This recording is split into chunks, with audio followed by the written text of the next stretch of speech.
যেহেতু আছে ছেড়ে দেবো। তো ওনাকে বলছি যে ভাই মেমো যেহেতু আছে আপনার পিছনটা খুলেন। উনি খুলবে না, উনি দেখাবে না, উনি চলে যেতে দিচ্ছে। তো ওনাকে আমরা আটক করছি। আটক করার পর ওনাকে সুন্দরভাবে আমরা জিজ্ঞাসাবাদ করছি ভাই কি আছে দেখান। উনি বলছে প্রথমে ওষুধ, তারপরে বললো যে বাড়িঘর চেঞ্জ করতেছে। তো ভাই স্বাভাবিক, এই ওষুধ সরবরাহের গাড়িতে কেউ বাড়িঘর চেঞ্জ করে না। আমরা খুলতে বলছি, উনি খুলবে না, অনেক জোর করার পর খুলছে। খোলার পর আমরা দেখি যে সরকারি সব আপনারা যদি দেখেন এখানে বেশিরভাগ জিনিসই আওয়ামী লীগের কর্মকর্তাদের, এখানে বেশিরভাগ জিনিসই আইনি সেবা যারা তাদের। এখানে হাইকোর্ট এবং জজ কোর্টের অনেক তথ্য আছে।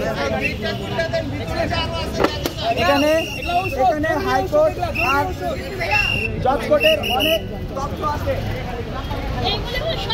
ড্রাইভার তথ্য তুলতে হবে, তথ্য নিতে হবে। এই ভাইয়া ড্রাইভার তথ্য তুলতে হবে, তথ্য অনেক তথ্য আছে। ড্রাইভার সব রেখে দিছি।